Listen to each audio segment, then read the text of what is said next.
Hello friends, कैसे हो आप सब और कैसे चल रही है आप लोगों की पढ़ाई। एक बार कमेंट करके ज़रूर बताएं कि कैसे चल रही है आप लोगों की पढ़ाई। देखो, सबसे पहले तो आज दशहरा है और शाम को दशहरा का जलन का उसको जलाएंगे। दशहरा को रावण को जलाएंगे, एक तरीके से ये समझो। रावण का दहन होगा आज शाम को। तो देखो, उसमें रावण का दहन से ही कोई मतलब नहीं है इसका। अब एक बात बता सकते हो क्या, अब रावण को जलाने से क्या रियल में रावण जल रहा है? नहीं जल रहा है। अब ये परंपरा एक प्राचीन समय से अब तक चली आ रही है। उसका एक रीज़न है, ये परंपरा क्यों चली आ रही है। उसका सबसे बड़ा रीज़न ये है कि अब लोग इसको जला रहे हैं कि जो भी बुराइयां हैं उनका दहन हो। लोगों का मानना है कि रावण दहन के साथ साथ जितनी भी समस्त बुराइयां उसका भी दहन होना चाहिए। ठीक है, तो आप में जो भी कमी है, जो भी बुराई है, उनका ज़रूर दहन करें, उनको ज़रूर त्यागें और राम की तरह एक बहुत ही अच्छा जीवन जीने की कोशिश करें प्यार प्रेम के साथ। ठीक है, अब हम क्वेश्चन नंबर 1 से स्टार्ट करते हैं। मोहरविक असंतता निम्नलिखित में से किन के बीच सीमा का निर्माण करती है, आपको बताना है। तो देखो, जो मोहरविक असंतता है वो किन के बीच सीमा का निर्माण करती है, मैं बताता हूँ भाई। परपटी और ऊपरी प्रवार के मध्य। परपटी का मतलब होता है क्रस्ट और ऊपरी प्रवार का मतलब होता है मेटल के मध्य। अपर मेटल और निचले क्रस्ट के मध्य, लोअर क्रस्ट के नीचे। ठीक है, लोअर क्रस्ट और अपर मेटल के बीच में जो असंतता होती है उसको हम क्या कहते हैं? मोहरविक असंतता कहते हैं, असंबद्धता कहते हैं। ठीक है, अब देखो, जो ये मोह असंबद्धता है इसका नाम इसकी जो खोज थी सर्वप्रथम मोहरोविसिक ने की थी। एक भूगर्भ शास्त्री थे जिनका नाम था मोहरोविसिक। उन्होंने इसकी खोज की थी और उन्होंने बताया कि इस क्षेत्र में भूकंपीय जो पी तरंग है उसकी गति 6.9 किलोमीटर पर सेकंड से बढ़कर 7.9 से 8.1 किलोमीटर पर सेकंड हो जाती है। ठीक है, ये सारी बातें ध्यान में रखने का है। एक प्लेट का दूसरे प्लेट के नीचे खिसकने की प्रक्रिया क्या कहलाती है? तो उसको बोलते हैं अवनयन। ठीक है, अवनयन बोलते हैं। देखो क्या होता है कि जो पर्वत निर्माण की प्रक्रिया थी जिसमें एक स्थिति थी संपीड़न की। संपीड़न का मतलब क्या होता है कि इसमें दो प्लेटें होती हैं, वो एक दूसरे की ओर गति करती हैं। ठीक है, जब ये दोनों प्लेट आपस में टकराती हैं तो क्या होता है? जब ये दोनों प्लेट आपस में टकराती हैं तो जो ज़्यादा द्रव्यमान वाली प्लेट है वो नीचे धंस जाती है और कम द्रव्यमान वाली प्लेट ऊपर रह जाती है। सपोज डैट ये ज़्यादा द्रव्यमान वाली है तो वो इस तरीके से नीचे धंस जाएगी और ये कम द्रव्यमान वाली ऊपर उठ जाएगी। ठीक है, तो ये जो स्थिति है, जो ये नीचे जाने की स्थिति है, जो प्लेट नीचे जाती है तो उस स्थिति को क्या बोलते हैं? अवनयन की स्थिति बोलते हैं। क्या बोलते हैं? अवनयन की स्थिति बोलते हैं। ठीक है, थोड़ा सा पढ़ लो इसके बारे में भी। प्लेट शब्द का सबसे पहले प्रयोग एक कनाडा के भूगर्भ शास्त्री थे विल्सन, उन्होंने किया था। देखो, प्लेट शब्द का सबसे पहले प्रयोग किसने किया था, आपको बताना है कि प्लेट शब्द का सबसे पहले प्रयोग किसने किया था। तो वो थे विल्सन महोदय। प्लेट शब्द का सबसे पहले प्रयोग विल्सन महोदय ने किया था। प्लेट विवर्तनी की शब्द का सबसे पहले प्रयोग मॉर्गन महोदय ने किया था। और मॉर्गन महोदय ने क्या किया था? प्लेटों का विभाजन किया था लघु प्लेट और दीर्घ प्लेटों में। ठीक है, और प्लेटों की जो औसत मोटाई है वो 33 किलोमीटर होती है। कुछ कुछ जो देखो, कुछ कुछ विद्वान हैं उनका मानना है कि क्रस्ट की मोटाई 100 किलोमीटर होती है, लेकिन वैलिड अच्छी तरीके से प्रूफ के साथ देखी जाए तो ये 33 किलोमीटर है। अगला क्वेश्चन, सैन एंड्रियन भ्रंश है। बताओ, जो सैन एंड्रियन भ्रंश है कैलिफोर्निया में है वो किसका उदाहरण है? रूपांतरण भ्रंश का, अभिसारी भ्रंश का, परसारी भ्रंश का या निमज्जनकारी भ्रंश का? बताओ। तो देखो, मैं बताता हूँ आपको, यहाँ पर एक सीधी सी बात है। सबसे पहले तो ये देखो, सैन फ्रांसिस्को में, ठीक है, एंड्रियन भ्रंश का कहाँ पर पाई जाती है? सैन फ्रांसिस्को में, कैलिफोर्निया में नहीं, सॉरी, सैन फ्रांसिस्को में। ठीक है,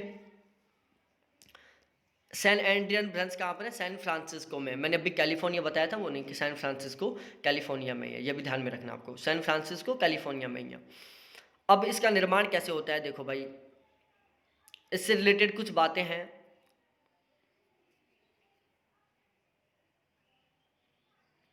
देखो, यहाँ पर सबसे मेन बात है हिमालय, आल्पस, रॉकीज और एंडीज आदि क्या है? दुर्लभ क्षेत्र है।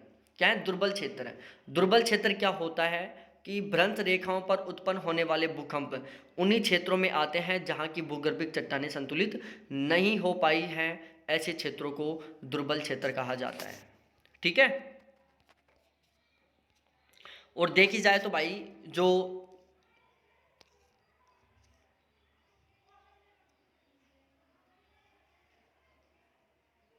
अगला क्वेश्चन है, निम्नलिखित में से कौन सा सरिता हिमी निक्षेप है? बताओ यहाँ पर कौन सा सरिता हिमी निक्षेप है? पदस्थली है, कैम वेदिका है, बाढ़कृत मैदान है, लोयस मैदान है। बताओ सरिता हिमी निक्षेप कौन सा है? मैं बताता हूँ। देखो यहाँ पर यदि बात की जाए कैम वेदिका की, कैम वेदिका क्या है? सरिता हिमी निक्षेप है। देखो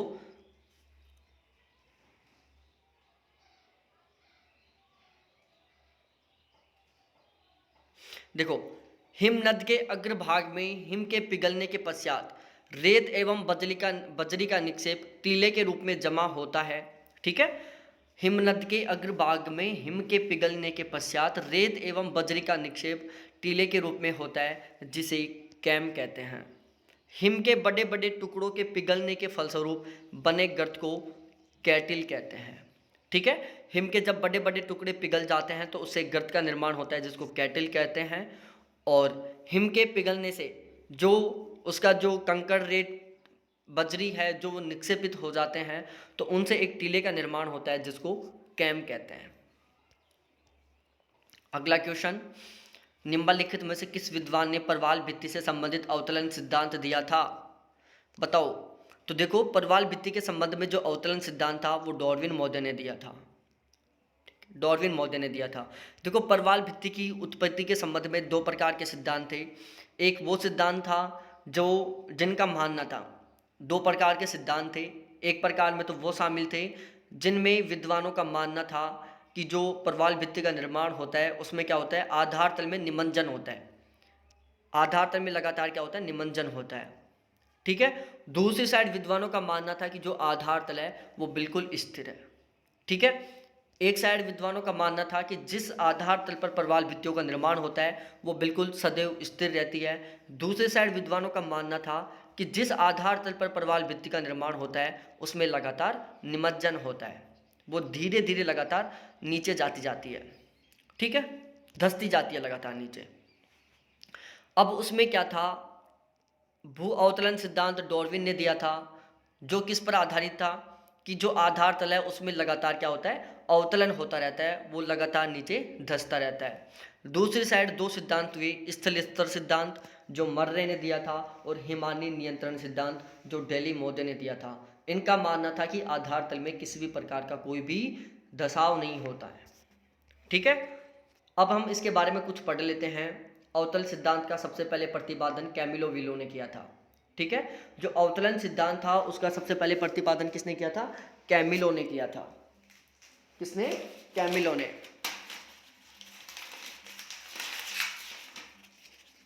ठीक है। परंतु इसकी पूर्ण एवं विस्तृत व्याख्या डार्विन ने की थी और इस सिद्धांत का स्वतंत्र रूप से प्रतिपादन डाना ने किया था। ठीक है, ये ध्यान में रखना है आपको।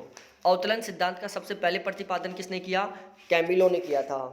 और इसके अलावा इसकी पूर्ण और विस्तृत व्याख्या किसने की थी, डार्विन ने की थी। ठीक है। और इसे स्वतंत्र रूप से, इस सिद्धांत को स्वतंत्र रूप से प्रतिपादन किसने किया था, डाना ने किया था। ठीक है। इसके अलावा हम बात करें स्थलखंड की स्थिरता पर और कौन कौन से सिद्धांत आधारित थे, आगासिज का, मर्रे का, गार्डिनर का और डेली का। मर्रे, आगासिज, गार्डिनर और डेली।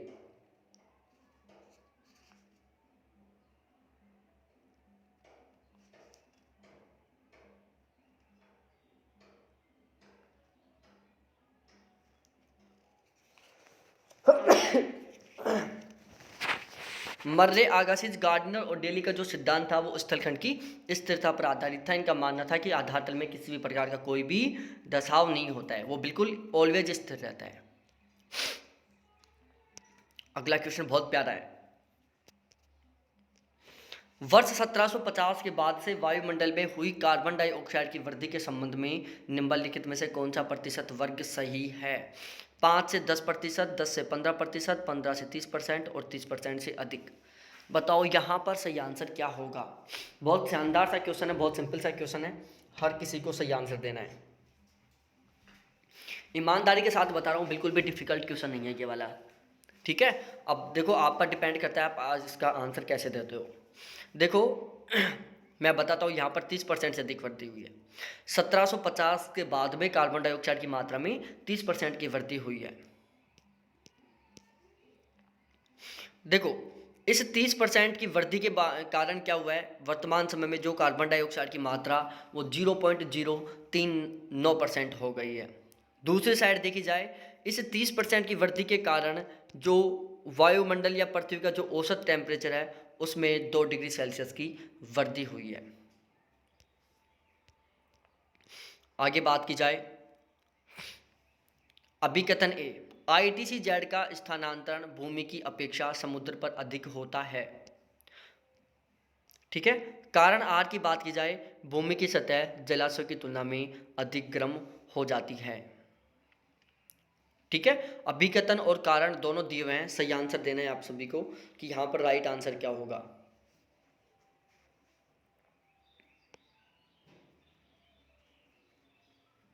देखो मैं बताता हूँ यहाँ पर सही आंसर क्या होने वाला है मेरे प्यारे साथियों। देखो यहाँ पर जो पहली बात है वो गलत है कि ITC-Z का स्थानांतरण भूमि की अपेक्षा समुद्र पर अधिक होता है, ये बात गलत है। देखो जो ITC-Z होता है जिसको हम अंतर उष्ण कटिबंधीय अभिसरण क्षेत्र बोलते हैं, जो कि भूमध्य रेखा की 5 डिग्री उत्तरी अक्षांश से 5 डिग्री दक्षिण अक्षांश के क्षेत्र में होती है।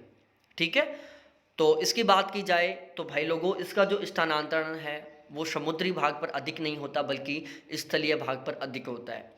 अब इसका स्थानांतरण स्थल भाग पर अधिक क्यों होता है, उसका कारण ये है क्योंकि जो स्थलीय भाग होता है उसके तापमान में कभी अचानक वृद्धि हो जाती है, कभी अचानक कमी हो जाती है। मतलब स्थल भाग का जो तापमान है वो जलीय भाग की तुलना में अधिक परिवर्तनशील होता है। ठीक है, इस कारण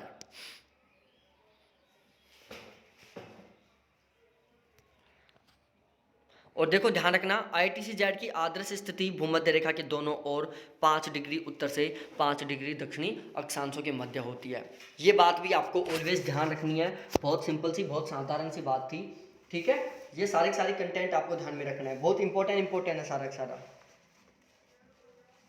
वैसे ओवरऑल देखी जाए तो मेरा ओवरऑल पूरा कंटेंट बहुत इंपॉर्टेंट रहता है, आप सभी को भी पता है ये बात। ठीक है, उसके बाद हम नेक्स्ट क्वेश्चन पर डिस्कस करते हैं, क्वेश्चन नंबर 8। UVI पराबैंगनी सूचकांक कब अस्तित्व में आया था, बताओ। UVI पराबैंगनी सूचकांक कब अस्तित्व में आया था, 1950 में, 1990 में, या 2000 में, या 2010 में, बताओ। What is the answer of this question, बताओ। बिल्कुल सिंपल सा क्वेश्चन है, बिल्कुल सिंपल सा। देखो भाई लोगों ये आया था अस्तित्व में 1990 में। कब, 1990 में।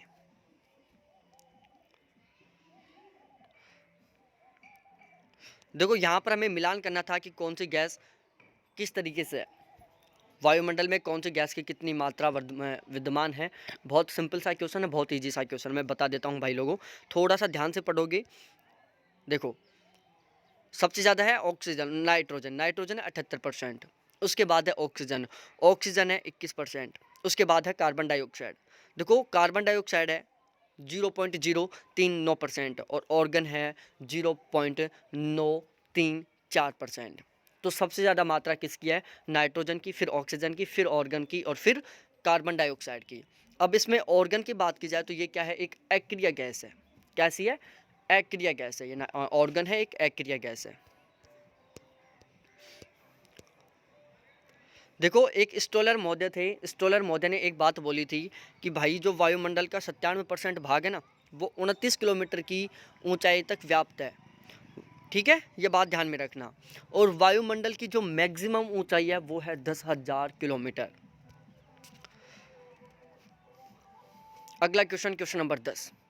अभिकथन है, दक्षिणी गोलार्ध का अधो ध्रुवीय निम्न दाब करीब करीब सतत रहता है, कारण आर। दक्षिणी गोलार्ध में उत्तरी गोलार्ध की तुलना में भूखंड कम है। बहुत सिंपल सा क्वेश्चन है, बहुत शानदार सा क्वेश्चन है, हर किसी को आंसर देना है। देखो मैं बताता हूँ बहुत सिंपल सा क्वेश्चन क्या है।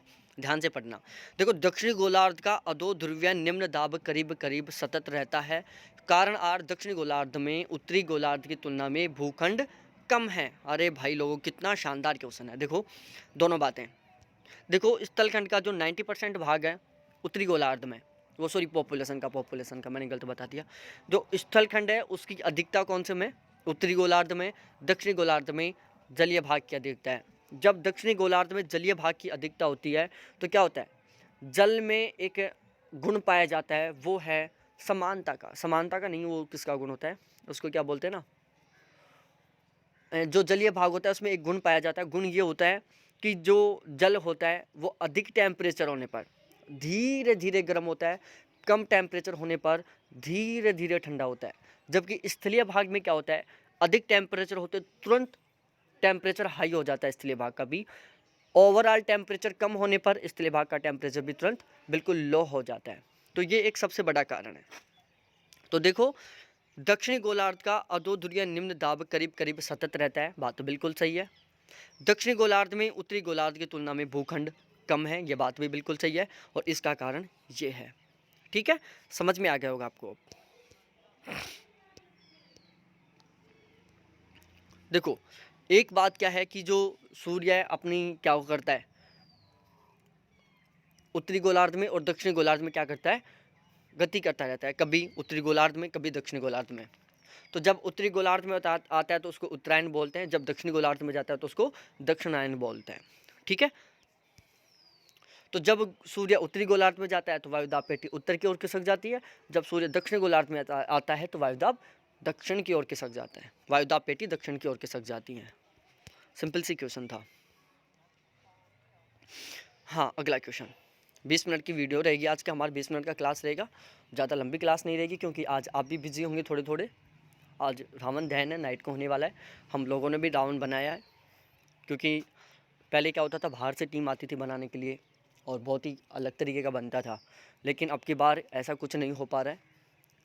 अलग अलग मॉलों में गांव है, वहाँ पर 3-4 रावण बन रहे हैं, खुद खुद के बना रहे हैं अब की बार, डायरेक्टली हम बोल सकते हैं। ठीक है, तो ये ध्यान में रखना है आपको। तो सभी को बहुत एंजॉय करना है आज, जो भी 10-20 मिनट के लिए जो भी आप रावण दहन करो उस टाइम फुल एंजॉय करो। जो भी इवेंट हो उसका ज़बरदस्त तरीके से फुल एंजॉय करना चाहिए, उसको 100% देना चाहिए। आप स्टडी करते हो तो स्टडी को 100% दो, आप एंजॉय करो तो एंजॉय को 100% दो। ठीक है, ये बात ध्यान में रखना है हमें ऑलवेज। जो काम करो उसको 100% दो। जब आप एंजॉय कर रहे हो तो उसमें एंजॉय करो, दिमाग में कोई दूसरी बात मत लेके आओ, कोई दूसरा फैक्टर मत लेके आओ। देखो, यहाँ पर मैं डायरेक्टली बताता हूँ आपको,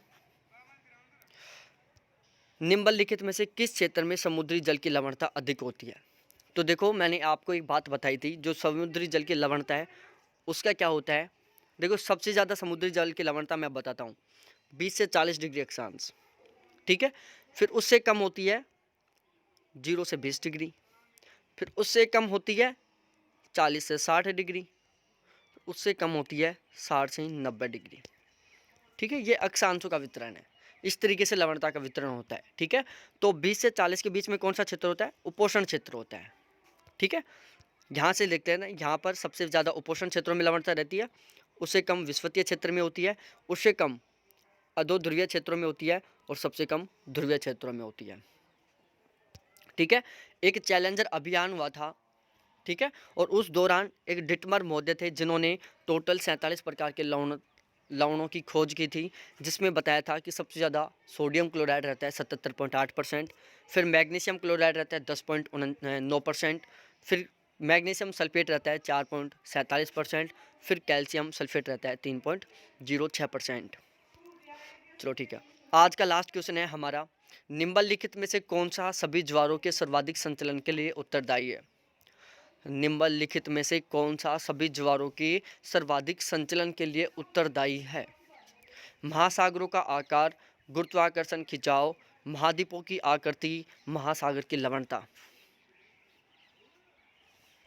देखो, ज्वारों के सर्वाधिक संचलन के लिए सबसे ज़्यादा उत्तरदायी होता है महासागरों का, सॉरी।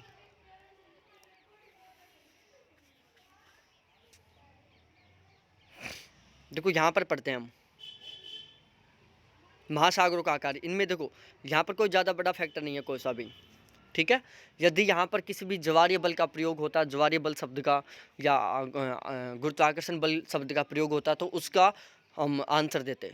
देखो ज्वार के लिए सबसे ज़्यादा उत्तरदायी होता है चंद्रमा की आकर्षण शक्ति, ठीक है, जिसको हम ज्वारीय बल बोलते हैं, ठीक है।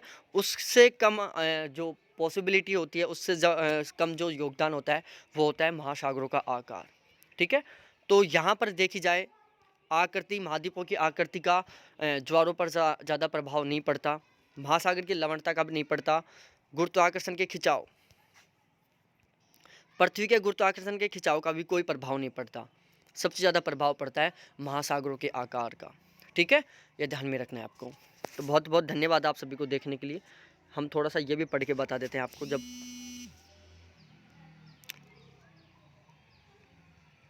पृथ्वी अपने अक्ष पर तीव्र गति से घूर्णन करती है, इस क्रिया से में ज्वार तरंगों का अपने साथ ले जाती हैं, परंतु चंद्रमा ज्वार तरंग को रोकता है। अतः चंद्रमा जिस समय किसी विशेष अक्षांश पर होता है वहाँ पर उसी समय ज्वार उत्पन्न नहीं होता, बल्कि ज्वार कुछ समय बाद आता है। यह अंतराल बंदरगाह संस्थान या एस्टेब्लिशमेंट ऑफ पोर्ट कहलाता है, ठीक है। बंदरगाह अंतराल कहलाता है, बंदरगाह संस्थान कहलाता है। न्यूयॉर्क में बंदरगाह संस्थान समय का अंतर 8 घंटा 13 मिनट है। सभी प्रकार के ज्वारों के संचालन के लिए महासागरों का आकार उत्तरदायी होता है। खुले महासागरों में ज्वार भाटा का संचालन निश्चित और सुस्पष्ट होता है। यह ध्यान में रखना, जो खुले महासागर होते हैं उसमें जो ज्वार भाटा का जो विस्तार होता है वो निश्चित होता है और सुस्पष्ट होता है, जबकि जो बंद महासागर होते हैं उसमें जो ज्वार भाटा है उसका ना तो कोई निश्चित और सुस्पष्ट नहीं होता। डायरेक्टली ये याद रख लो कि जो खुले महासागर है उसमें ज्वार भाटा बिल्कुल निश्चित और सुस्पष्ट होता है, वो ही फिक्स अंतराल पर आएगा, जबकि जो बंद महासागर है वहाँ पर ज्वार भाटा निश्चित और सुस्पष्ट नहीं होता है, ठीक है। आप सभी को देखने के लिए बहुत बहुत धन्यवाद, थैंक्स, बाय। बिल्कुल कंटिन्यू बने रहें, अपनी स्टडी को बिल्कुल कंटिन्यू रखें, ठीक है, बाय।